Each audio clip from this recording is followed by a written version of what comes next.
Se você já estudou função harmônica e ainda sente que os acordes parecem meio aleatórios, talvez o problema não seja você.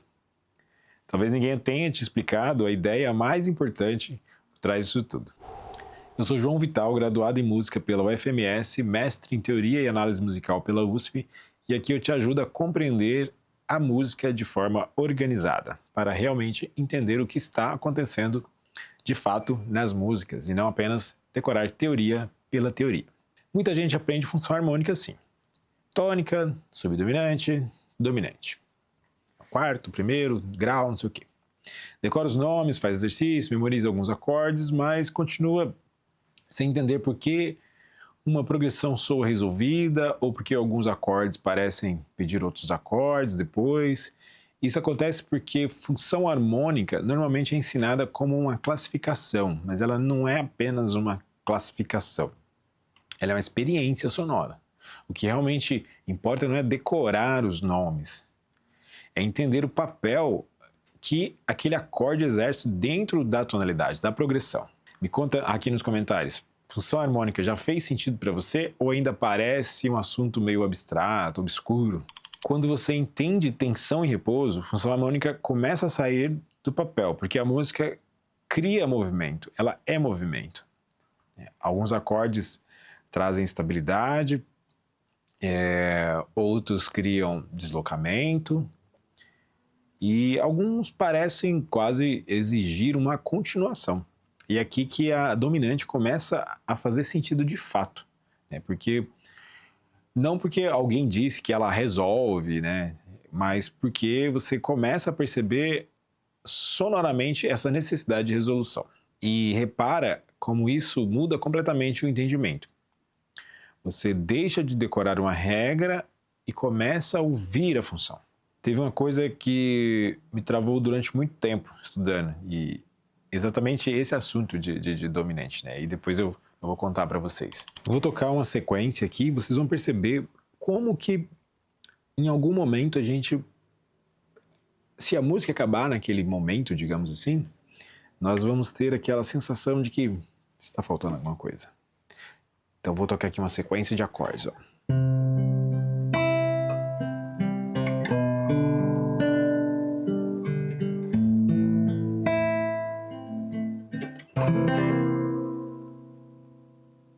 Se eu acabar a música aqui, vai soar muito estranho, né? Eu fiz um acorde dominante, uma dominante secundária, digamos assim, porém, ela cria uma tensão onde a gente busca uma outra acorde na sequência, né? Ou eu poderia até mesmo fazer.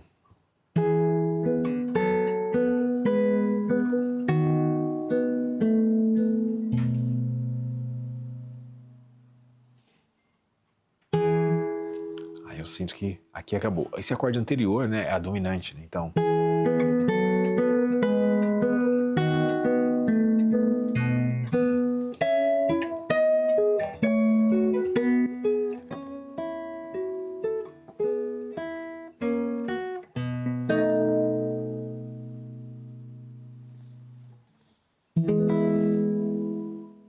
Aqui a gente sente que é aquele momento que se a progressão harmônica ela termina ali, a gente vai ter uma espécie de, opa, vai acabar aí? Não está na hora de eu bater palma ainda, né?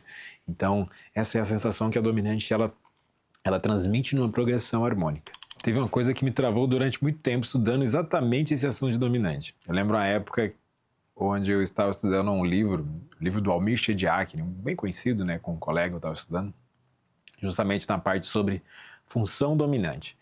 Eu não conseguia compreender o assunto, mas não era porque o conteúdo era ruim, assim, era porque eu ainda não entendia uma palavra muito importante dentro da música, que é a resolução. Você fala, eu conheço essa palavra, eu sei essa palavra. Naquele momento a ideia de tensão e repouso ainda não estava clara. Então eu lia sobre o dominante, sobre a palavra resolução, mas aquilo parecia que não tinha sentido. E isso fez me perceber uma coisa importante, né? Muitas vezes os alunos não têm dificuldade porque a harmonia é complicada, né? Ele tem dificuldade porque ele está tentando aprender um conceito antes de compreender o fundamento que faz aquele conceito existir. tem um detalhe importante aqui, né? Existem materiais excelentes de estudo, mas muitos funcionam quase como manuais. Quando você entende os fundamentos, eles ajudam bastante, você fala, né? Vai lá para consultar. Mas quando ainda falta uma base, estudar sozinho vira uma sequência de informação meio sem conexão. E o aluno aprende os nomes, mas não aprende bem a lógica, a conexão entre os assuntos. Por isso que, quando eu ensino harmonia, minha preocupação nunca é só apresentar o conteúdo, é organizar os conceitos de forma que o assunto prepare para o entendimento do próximo. Porque quando existe essa construção, né, a função harmônica ou qualquer outro conteúdo, deixa de ser abstrato e começa a fazer mais sentido musical, né? Inclusive, esse é um dos pontos centrais na academia de harmonia aplicada, né? Quando a função harmônica começa a fazer mais sentido para você, você para de ver os acordes como os elementos soltos, você começa a perceber a direção musical, né? A progressão, entender a progressão das coisas. Entende melhor as progressões, né? Entende melhor tensão e repouso e começa a enxergar lógica na reharmonização e até composição, né? Muda, porque suas escolhas deixam de ser aleatória, né? Você começa a entender o que realmente está acontecendo na música e a propriedade de cada coisa ali. Se você quer continuar entendendo a harmonia de um jeito realmente que faz sentido, assiste esses outros vídeos do canal, porque eles vão complementar exatamente o que eu te mostrei aqui. Até mais.